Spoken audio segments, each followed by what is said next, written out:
Hello વિદ્યાર્થી મિત્રો, very good morning. Shri Hirapara કન્યા પ્રાથમિક વિદ્યાલય કાલાવડ, ધોરણ 6, વિષય છે ગુજરાતી, જેની અંદર આપણે ચેપ્ટર નંબર 9 પાદર પાઠ આપણે સમજી રહ્યા હતા, જે નિબંધ સ્વરૂપે આપણને અહીં આપેલો છે. તો આપણે આગળ પાદરમાં શું શું હોય છે તે આપણે જોયું હતું. આપણે ગ્રામ જીવનમાં જઈ અને આપણે બધી પાદર વિશે માહિતી મેળવી હતી કે લેખક પાદરની અંદર પોતાનું નાનપણ યાદ કરીને આપણને અહીં બધું દર્શાવેલું હતું.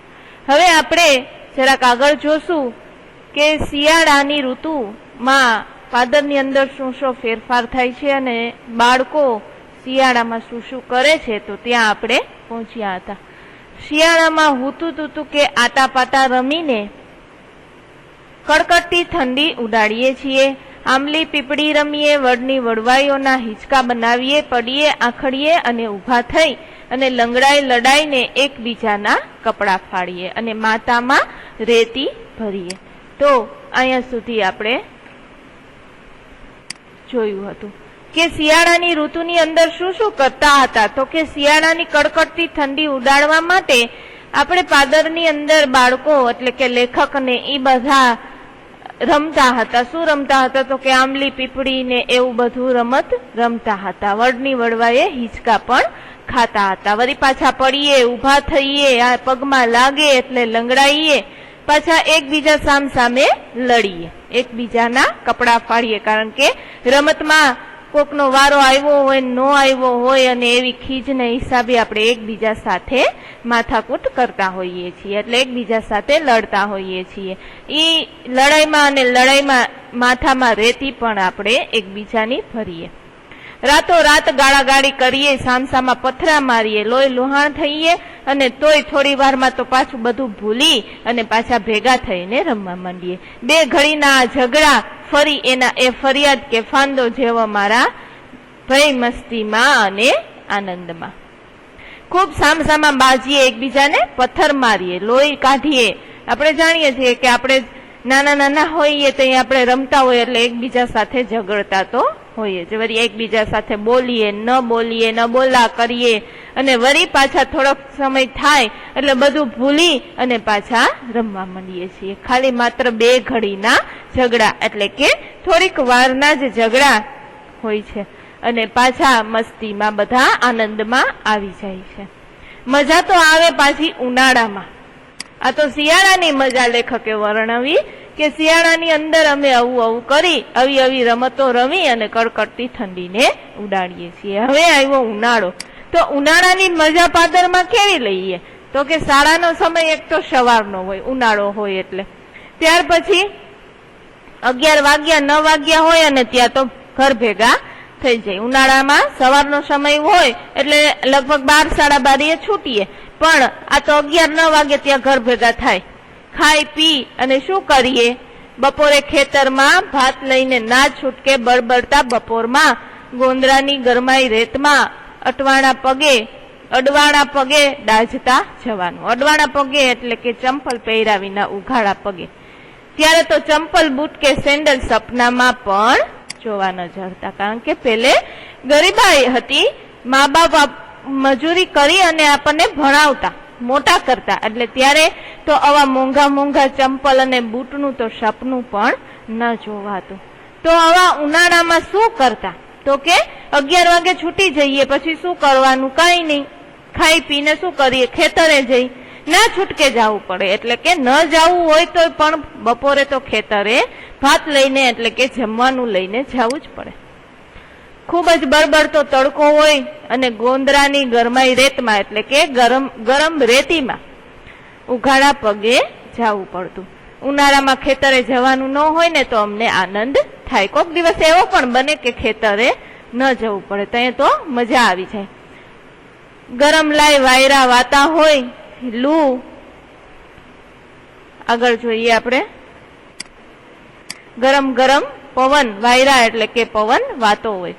લૂ ફૂંકાતી હોય એટલે કે ગરમ પવન ખૂબ જ ફેંકાતો હોય. આપણે જાણીએ છીએ ઉનાળાની અંદર બપોરે ખૂબ જ ગરમ પવન લૂ આપણે ઝરતી હોય એવું આપણે કહેતા હોઈએ છે. તોય અમે છાંયડામાં તો ગોંદરે રમતા હોઈએ. કોઈ બપોરે કે તડકો ન જુએ, રમવું રમવું ને રમવું જ એ જ અમારો મુદ્રાલેખ. ગમે એવો તડકો હોય પણ અમારે તો રમવું, કારણ કે છાંયડા એટલે કે ગોંદરાની અંદર વૃક્ષો ઘણા બધા હતા. આપણે સવારે જોયું, આના પેલાના લેક્ચરની અંદર જોયું કે ગોંદરાની અંદર ક્યાં ક્યાં વૃક્ષો હતા. તો એ છાંયડાની અંદર અમે રમ્યા જ કરીએ. બપોર હોય કે તડકો હોય એ અમે કાંઈ જોઈ નહીં. રમવું અને રમવું એ જ અમારો મુદ્રાલેખ એટલે કે મુખ્ય વાક્ય કહીએ આપણે એને કે મુદ્રાલેખ કેને કહેવાય? તો કે અગ્રલેખ એટલે કે એવો સચોટ લખાણ કે રમવું અને રમવું જ. હવે જોઈએ તો સાચા અર્થમાં ગોંદરું તો ગરમ ઝરતી બપોરનું જ, કારણ કે ઉનાળાની અંદર ગોંદરાની અંદર ગરમ લૂ છે એ ઝરતી હોય છે. આખા ગામના ઢોર બપોરે વગડેથી ગોંદરે આવી ગયા હોય. હવાડામાંથી પાણી પી અને પીપર, પીપળો, લીમડી કે વડના છાંયે હાંફતા હોય. કેટલાક તો સામ સામે શિંગડા ભરાવી અને બાખડતા હોય. ગોવાળિયા ખાવા માટે ઘરે જાય ત્યારે અમે બેઠેલી ભેંસોની પીઠ પલારીને રાજાના ઠાઠથી ડોલતા હોઈએ. ભેંસની સવારી કરવી એ પણ એક મજાનો લાવો છે. જો કોઈ ભેંસ છે એ અડવી તરી હોય તો જખમ દઈ અને જમ દઈને ઊભી થઈ અને મારવા દોડે. કોઈ શિંગડા હલાવે તો કોઈ પૂંછડું વીંજે. પણ અમે તો વગડાના વનેર જેવા. શું કે છે કે હવે જયારે બપોરનો સમય હોય ત્યારે પશુઓ છે એ વગડામાંથી પાછા આવે છે. પછી ગોંદરાની અંદર જે હવાડો એટલે કે અવેડો હોય પાણી પીવાનો, ત્યાં પશુઓ પાણી પીએ છે. ત્યાર પછી ગોંદરાની અંદર જે વૃક્ષોની આપણે માહિતી મેળવી કે ભાઈ પીપર હોય, પીપળો હોય, લીમડો હોય, વડલો હોય, ત્યાં છાંયે આ પશુઓ બધા બેસે છે. પછી શું કરે છે કે જે એના ગોવાળિયા હોય તે બપોરના સમયે ઘરે જમવા ગયા હોય છે, એટલે આ પશુઓ ત્યાં ગોંદરાની અંદર વિસામો લે છે. પણ આ છોકરાઓ છે જે બપોરે ગોંદરે રમતા હોય છે એ શું કરે? બેઠેલી ભેંસો હોય એના પીઠ ઉપર બેસી અને સવારી કરે. પણ કોક ભેંસ સારી હોય, પણ જો કોક હોય ખારીને એવી ભેંસ હોય તો જમ દઈને ઊભી થાય અને મારવા લાગે. તો કોક છે એના પૂંછડાને હેરાન કરે. તો આવા બધા તોફાનો આપણે કરતા હોઈએ છીએ. પછી શું કરે છે કે ગમે તે હોય હેરાન કરે પશુઓને. કોઈ શિંગડા હલાવે, કારણ કે પશુ ખારા થાય એટલે સામે આપણને શિંગડાથી હલાવે. પણ અમે તો વગડાના વનેર જેવા. વનેર એટલે કે રખડું તોફાની છોકરા જેવા. વનમાં ભટકતા હોય, જંગલમાં ન હોય, એવી રીતે અમે તો વગડાના વનેર જેવા. બપોરે તો ગોંદરે અમે જ ગોવાળિયા ગોકુળ ગામના, કારણ કે ગોવાળિયા જે પશુઓના હોય છે એ તો ઘરે જમવા ગયા હોય, એટલે બપોરે તો આ નાના નાના બાળકો જ ગોંદરાના ગોવાળિયા, એટલે કે ત્યાં જેટલા પશુઓ બેઠા હોય એના ગોવાળિયા બાળકો જ. આખું ગોંદરું માથે કરી અને ફરીએ અને પરસેવાથી નાય. આખા ગોંદરાની અંદર એકદમ તોફાન કરે અને પછી પરસેવાથી નાય. હવે આવી ઉનાળાની રાતની શોભા કેવી હોય છે ગોંદરાની અંદર તે આપણને બતાવે છે. ઉનાળાની અજવાળી રાત હોય છે. અમે આખો દિવસ ગરમીથી એટલા બધા ઉકળ્યા હોય, એટલે કે એટલા બધા તોફાન કર્યા હોય, એટલે ગરમીથી પરસેવે ન્યાય રહ્યા હોય. રાતે ખાધું ન ખાધું ત્યાં તો ગોંદરે પહોંચી જાય. ગોંદરે રમવા જવાની જબરી ચાલાવેલી થાય. થોડો સમય મળ્યો નથી કે દોડતા પહોંચી જઈએ, ભલે પાછળ અમારા નામની બૂમાબૂમ થતી હોય. મોટી રાતે રેત ઠરે, અમે રેતમાં આરોટીએ, અમને રેત વહાલી લાગે. મોટી રાત સુધી ઘરે જવાનું તો ઈચ્છા જ ન થાય. કોઈના હાથમાં સોટી લઈને અમને બોલાવા આવે. મારવું અને માર ખાવો એ અમારો તો કુદરતી ક્રમ. હવે રાત, ઉનાળાની રાતે શું શું કરે ગોંદરાની અંદર તે આપણને અહીં જણાવ્યું છે કે આખો દિવસ તો ગરમીથી એકદમ ઉકળ્યા હોય. પછી રાતનો સમય આવે ત્યારે તો જમ્યું કે ન જમ્યું, ખાધું કે ન ખાધું, જેવું તેવું ખાય અને ગોંદરે પહોંચી જાય. રમવા જવાની તો એટલી બધી ઉતાવળ કે જલ્દી જમવાનું પતાવી દે. થોડો સમય મળે કે ન મળે ત્યાં તો દોડતા સીધા ગોંદરે. ભલે પછી ઘરના પાછળથી એના નામની બૂમ પાડતા હોય. હવે ઉનાળાની રાત્રે જેમ જેમ મોડી થતી જાય ને તેમ ગોંદરાની રેતી છે એ ઠરવા લાગે. એટલે આ લોકો છે તે રેતીમાં આરોટે. અમને રેતી ખૂબ જ ગમે. મોડી રાત સુધી અમને ઘરે જવાની ઈચ્છા જ ન થાય. કોઈને કોઈ હાથમાં સોટી લઈને આવે અને અમને બોલાવા આવે, કારણ કે ઘરના વ્યક્તિ છે રાત સુધી આપણે ઘરે ન જઈએ એટલે આપણને બોલાવા આવે. કોકને મારવું અને અમારે માર ખાવો આ તો અમારો કુદરતી ક્રમ થઈ ગયો. કોકને મારવું અને માર ખાવો, આપણે જોયું આગળ કે સામસામા મારે છે, પથરા મારે છે, લોહી લોહાણ થાય છે અને પાછા ઘડી બે ઘડીમાં તો સાથે થઈ જાય છે. તો આ તો એનો કુદરતી ક્રમ થઈ ગયો. જાણે કુદરતે કેમ ક્રમ ઘડ્યો હોય એના માટે એવો થઈ ગયો. ક્યારેક તો ઠંડી રેતીમાં ઘસઘસાટ ઊંઘી પણ જઈએ, કારણ કે આખો દિવસ ધમાલ બોલાવી હોય એટલે રાત થાય ત્યાં ઊંઘ આવી જાય. અમારું આવી જ બને. જો ઊંઘી જઈએ ને ત્યાં તો ઘરના બધાય આપણો વારો કાઢી નાખે. ચાંદનીમાં ચળકતી રેતને માણવાનો પણ એક આનંદ હોય છે. પહેરણ કાઢી હાથ પહોળા કરી ગોંદરાને માપતા આરામથી પડ્યા રહીએ. ગોંદરું તો અમારે એર કન્ડિશન, મારા માથામાં હજી પણ ગોંદરાની રેત ભરાયેલી છે. પહેરણ એટલે કે આપણે જે કપડાં પહેર્યા હોય તે કાઢી નાખી હાથ પોળા કરી અને સરસ મજાના ગોંદરાની નીચે, ગોંદરામાં આપણે રેતીમાં સૂતા હોય, આરામથી પડ્યા હોય. જયારે ગોંદરું તો શું લાગતું? એર કન્ડિશન, એટલે કે એસી જેવી હવા આપતું હોય તેવું યંત્ર લાગતું.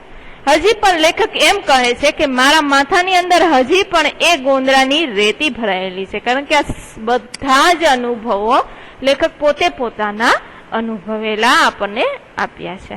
એટલે હજી પણ લેખકને એમ જ થાય છે કે એ રેતી ગોંદરાની મારા માથામાં છે. પાનખરમાં તો ખરેલા પાંદડાથી આખું ગોંદરું છે એ ભરાઈ જાય, કારણ કે પાનખર ઋતુની અંદર બધા પાંદડા છે એ ખરી જાય અને બધા પાંદડા ઝાડ ઉપરથી ખરી અને નીચે ઢગલો થઈ જાય. એના ઉપર ચાલવાની પણ એક સરસ મજાની મજા આવે છે, કારણ કે એની ઉપર ચાલીએ ને એટલે કંઈક અલગ જ અવાજ આવે.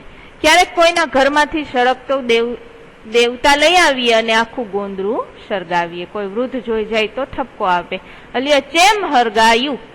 એમાં તો કીડી મકોડા અને જીવાત હોય તે બરી જાય. તમને પાપ લાગશે, અમોને પાપ ન લાગે એ માટે ફટોફટ આગને પાછી ઓલાવી નાખીએ, એટલે કે ઠારી નાખીએ. જીવતા જીવને અમારાથી કેવી રીતે બળાય? એવા તો અમે જીવ દયા વાળા. સરસ મજાનું આપણને કહ્યું છે કે પાનખર ઋતુ હોય ત્યારે બધા પાંદડા ખરી જાય એટલે અમે શું કરીએ કે કોકના ઘરમાંથી સળગતો દેવતા, એટલે કે ચૂલામાંથી જે સળગતો લાકડું હોય ને તે લઈ આવીએ અને ઓલા સૂકા પાંદડાની અંદર આગ લગાવીએ. વળી કોઈક વૃદ્ધ લોકો જોઈ જાય તો અમને ખીજાય, એમ કે કેમ સળગાવ્યું, એટલે કે શું કામે તમે સળગાવ્યું? એમાં નાના નાના જીવ જંતુઓ હોય તે મરી જાય તો તમને પાપ લાગે. હવે એવું પાપ લાગે એવું શબ્દ જો નાના બાળકોને કહીએ ને એટલે એ ફટાફટ પોતાનું કામ છે એ સુધારી નાખે. એટલે આ લોકો પણ શું કરતા, પાપ લાગે એવું સાંભળે ને એટલે ફટાફટ આગને ઠારી રાખે અને વળી મનની અંદર વિચાર કરે કે એવા નાના નાના જીવતા જીવને મારી નાખવા એ કઈ અમારાથી થાય નહીં. એવા તો અમે જીવ દયા વાળા, એટલે કે દયા ભાવ વાળા. વર્ષા રાણી. હવે આવશે વર્ષા ઋતુની શરૂઆત. વર્ષા રાણી તો ગામડાનો પ્રાણ છે, એટલે કે વરસાદ ઋતુ, વરસાદની ઋતુ એટલે કે ચોમાસું એ તો ગામડાનો જીવ છે, પ્રાણ છે. કારણ કે ગામડાની અંદર પાણીની ખૂબ જ તંગી આપણે જોતા હોઈએ છીએ. તો વરસાદ જો સારો થાય તો માણસો છે તે પાણીથી સુખી થાય અને પોતાનું ખેતર સારી રીતે ખેડી શકે અને સારા એવા પાક થાય તો તે સારી એવી ઉપજ લઈ શકે. ગામડાનો આધાર જ ચોમાસું. વરસાદ આવતાની સાથે જ આખા ગામને નવડાવતા ધોતા ચોમાસું નેવાના પાણી ગોંદરે ભેગા થઈ જાય. વરસાદ આવે એટલે આખા ગામનું પાણી છે એ ક્યાં ભેગું થાય તો કે ગોંદરે ભેગું થાય. નેવા એટલે કે નળિયાના આગળનો છેડાનો ભાગ જ્યાંથી પાણી ટપક ટપક થઈ અને વહી જતું હોય, બધું ક્યાં ભેગું થાય? ગોંદરે. પાણી ત્યાંથી સીધા જ તળાવમાં જાય. ખળખળતા જતા પાણીમાં અમે આખા ગોંદરે વેરાઈ જઈએ. ખૂબ જ મજા આવે, કારણ કે આખા ગામનું પાણી છે તે ગોંદરે ભેગું થાય તો ત્યાં અમે બધાય જઈએ, વેરાઈ જઈએ એટલે કે રમવા લાગીએ, તેમાં કુદાકુદ કરવા લાગીએ. વરસાદમાં પલળવાનો પણ એક સરસ મજાનો રોમાંચ હોય છે, એટલે કે આનંદ હોય છે. આપણને પણ વરસાદમાં પલરવું અને નાવું ખૂબ જ ગમે. ગોંદડાના વૃક્ષોને અથડાઈને પાછું પડતું, આજુબાજુની વાડ સાથે અથડાતું, ગામના કચરાને ઢસડી જતું કે વળવાઈઓમાં અટવાઈ જતું પાણી જોવાનો એક અલગ જ આનંદ છે. પાણી છે એ ગોંદડામાં જે વૃક્ષો છે ત્યાં સામે અથડાય, ત્યાર પછી આજુબાજુ જે વાડો હોય તેમાં પણ અથડાતું. આખા ગામમાંથી પાણી ગોંદડામાં આવે એટલે આખા ગામનો કચરો છે એ ઢસડાઈ આવતો અને વળવાઈઓમાં અટવાઈ જતો. આ એક જોવાનો ખૂબ જ મજાનો આનંદ છે. આખી દુનિયાના રસ્તાઓ સાથે અમારું ગોંદરું સંકળાયેલું, એનો સંબંધ જીવંત છે. આખી દુનિયાની અંદર દરેક રસ્તાઓ સાથે આ ગોંદરું સંકળાયેલું એવું કવિ કહે, લેખક કહે છે. એનો સંબંધ છે એ જીવંત એટલે કે આપણે જીવી જાણીએ એવો છે. કોઈ વટે માર્ગું કે કોઈ પણ અતિથિ ગોંદરે પોરો ખાઈને જ આગળ જાય. શું કામ એવું કહે છે કે દુનિયાના રસ્તાઓ સાથે સંકળાયેલો છે? કારણ કે ત્યાંથી જે મુસાફરો નીકળે છે, અતિથિ એટલે મહેમાનો નીકળે છે, તે બધા જ પોરો એટલે થાક ખાય જ છે. ક્યાં? તો કે ગોંદરે. ત્યાર પછી જ આગળ જાય છે. એટલે આપણને એવું કહ્યું છે કે ગોંદરું છે ઈ આખી દુનિયા એટલે કે ગમે ત્યાંથી માણસ આવે, કોઈ પણ મુસાફર ગમે ત્યાંથી આગેથી આવ્યું હોય, બધા રસ્તાઓ સાથે આ ગોંદરું સંકળાયેલું છે. કારણ કે ત્યાં જ બધા પોરો ખાય એટલે કે થાક ખાય અને આગળ વધે છે. કેટલીક જ્ઞાતિઓની પંચાયત પણ અહીં થાય. અહીં જ વિહરતી અને વિચરતી જાતિઓ આવી અને ડેરા તંબુ તાણે પોતાના નાના મોટા ધંધા કરી પેટ ગુજારો કરે, પછી ઉચાળા ઉપાડી અને બીજે જાય. ગામ, કુવા અને મંદિર પણ ગોંદરે જ હોય. શું કહે છે કે બીજી કેટલીક જ્ઞાતિઓ અહીંયા ભેગી થાય છે, એટલે કે બહારથી આવેલી જ્ઞાતિઓ ત્યાં આવે છે. જેમ કે આપણે જોઈએ તો વિહરતી અને વિચરતી એટલે કે આ ચારણ ને ભરવાડ છે થોડાક સમય માટે પોતાના તંબુ એટલે કે પોતાના ડેરા અને તંબુ એટલે કે પોતાના ઝૂંપડા નાખી અને ત્યાં રહીએ છે. ત્યાર પછી આપણે જોતા હોય તો બીજી પણ ઘણા એવા મજૂરી કામ કરતા લોકો અમુક સમય માટે પોતાના ઝૂંપડા બાંધી અને ત્યાં રહે છે અને કંઈક ધંધો કરી અને પોતાનું પેટ ગુજારો એટલે કે પોતાનું ગુજરાન ચલાવે છે. પછી ત્યાંથી ઉપાડી અને બીજે જાય છે. પછી ગામનો કૂવો અને મંદિર આ બધું આપણને ગોંદરામાં જ જોવા મળે છે. આ ગોંદરે ધીંગાણા મંડાણા છે. યુદ્ધો અને લડાઈઓ પણ આ ગોંદરે જ ચાલુ થાય છે. લાકડીઓ, ધારિયા અને તલવારો ઉછળ્યા છે. આ ગોંદરાની અંદર શું શું થયું છે એ હવે આપણને લેખક જણાવે છે કે ત્યાં યુદ્ધો પણ થયા છે, લડાઈઓ પણ થઈ છે, લાકડીઓ પણ ઉડી છે. ત્યાર પછી ઢોલ ધબુક્યા છે એટલે કે ઢોલ પણ વાગ્યા છે. સરકારી લફરા પણ થયા છે. સરકારી લફરા એટલે કે સરકારી ગુનો, પોલીસનો ગુનો હોય કે ગમે બીજો ગુનો હોય તે પણ આ ગોંદરાની અંદર થયેલા જોયા છે. પેઢીઓની પેઢીઓ આ ગોંદરેથી પસાર થઈ ગઈ. ગોંદરે ઘણી તડકી અને છાઈ જોઈ છે. ગોંદરું ગામની જાવજાલી અને તેની ચડતી અને પડતીનું સાક્ષી છે. એની રેતીના કણ કણની અંદર ઇતિહાસનું એક એક પાનું લપાયું છે. હવે જ્યારે ઇતિહાસની અંદર એટલે કે ઘણા સમય પહેલા આ ગોંદરાની અંદર યુદ્ધો એટલે કે લડાઈઓ રાજાઓ દ્વારા થયેલી છે. ત્યાં લાકડીઓ, તલવારો ઘણું બધું સામસામું ઉછળ્યું છે. ત્યાર પછી સરકારી એટલે કે સરકારી ગુના પણ ઘણા થયા છે. ખૂબ જ ગુના પણ અહીં થયા છે. તો આ બધું ચડતી અને પડતીનું એટલે કે સુખ અને દુઃખનું બધું જ ઇતિહાસ છે એ આપણને આ ગોંદરાની અંદર દેખાય છે. ગામમાં જાવ જલાલી એટલે ખૂબ જ સારું પૈસાદાર વાળું ગામ પણ આપણે ગોંદરું ગામની જાવ જલાલી અને સુખ અને દુઃખ એટલે કે ચડતી અને પડતીનું સાક્ષી છે. ત્યાર પછી હવે મારા કોમળ કોમળ પગલાને સાચવતું આ ગોંદરું આજે મારામાં ધીમે ધીમે ઉભી રહ્યું છે. આ લેખક કહે છે કે મારા એવા કુણા કુણા કોમળ કોમળ પગલાને સાચવતું આ ગોંદરું એ આજે મને ધીમે ધીમે ઉગી રહ્યું છે. હું રોમાંચિત બની જાઉં છું. પૂંઠ વાળી અને પાછળ જોઉં છું તો મારા ગોંદરાને કાળોતરો ડંખી ગયો છે, એના માથે કાળા કાળા શિંગડા ઉગી ગયા છે. હવે જ્યારે લેખકને આનંદ થાય છે, રોમાંચિત એટલે આનંદિત બની જાઉં છું અને પાછળ વળી અને હું જોઉં છું કે મારું ગોંદરું શું કરે છે. લેખકને અગાઉનું નાનપણનું બધું યાદ આવે છે, પણ અત્યારે લેખકને એમ થાય છે કે મારા ગોંદરાને કાળોતરો એટલે કે કાળો સાપ છે એ ડંખી ગયો છે અને એની ઉપર કાળા કાળા શિંગડા ઉગી ગયા છે. આવું શું કામે કે છે લેખક?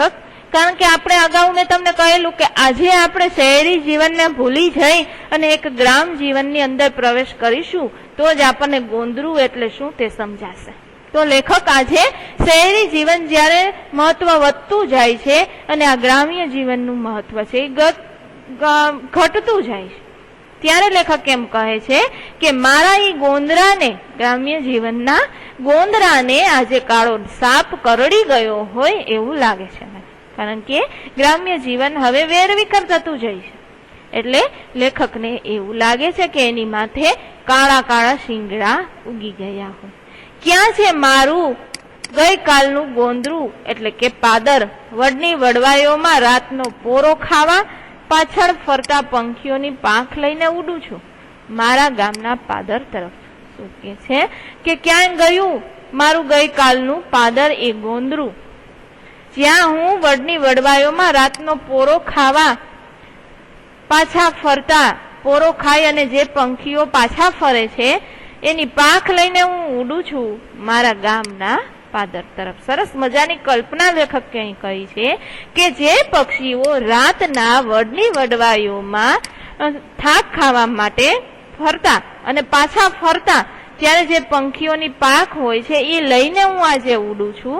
ક્યાં? તો કે મારા ગામના પાદર તરફ. તો આવો સરસ મજાનો પાઠ જે આપણને નિબંધ સ્વરૂપે લેખકે આપેલો તે અહીંયા આપણે પૂર્ણ કરીએ. ત્યાર પછી જોઈએ શબ્દ સમજૂતી, જે તમારે પોતાની ગુજરાતીની પાકી બુકની અંદર લખવાની રહેશે. રૂઢિપ્રયોગો પણ તેમાં જ લખવાના રહેશે. ત્યાર પછી જે ભાષા સજ્જતાનો નાનો એવો પોઈન્ટ જે સાથે સાથે આપણે સમજી જ લઈએ કે જે વ્યાકરણ વિભાગની અંદર આપણે લેવાનો છે, જેમાં આગળ આપણે સંજ્ઞાઓ 2-3 શીખી ગયા છીએ. હવે એક આ વધારાની છે જે છે ભાવવાચક સંજ્ઞાઓ. ભાવવાચક સંજ્ઞા કેને કહેવાય? તો કે ચોથો પોઈન્ટ કરીને લખજો, ભાવવાચક સંજ્ઞા.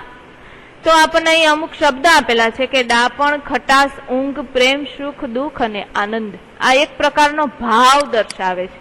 સુખ દુઃખ શું છે? એક ભાવ દર્શાવે. આનંદ પણ એક ભાવ દર્શાવે. પ્રેમ અને સુખ, પ્રેમ અને ઊંઘ એ પણ એક ભાવ દર્શાવે છે.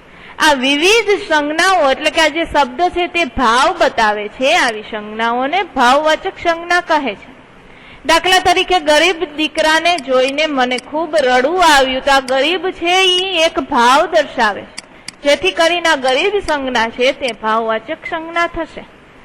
તો આપણને અહીં એક જ સંજ્ઞા વિશે માહિતી આપેલી છે, જે લાસ્ટ આપણે બાકી હતી, ભાવવાચક સંજ્ઞા. ત્યાર પછીનો અભ્યાસ પાઠ ઉપરથી જ હોય છે, જે પણ તમારે ગુજરાતીની પાકી બુકમાં લખવાનું રહેશે. ત્યાર પછી ઉત્તર એક વાક્યમાં આપો તે પણ, અને આખો અભ્યાસ ટૂંકમાં અને સ્વાધ્યાય પણ તમારે તમારી પાકી બુકની અંદર લખવાનું રહેશે. તો વિદ્યાર્થી મિત્રો, અહીંયા આપણે સેમેસ્ટર 1 નો ગુજરાતીનો કોર્સ પૂર્ણ કરીએ છીએ. Thank you.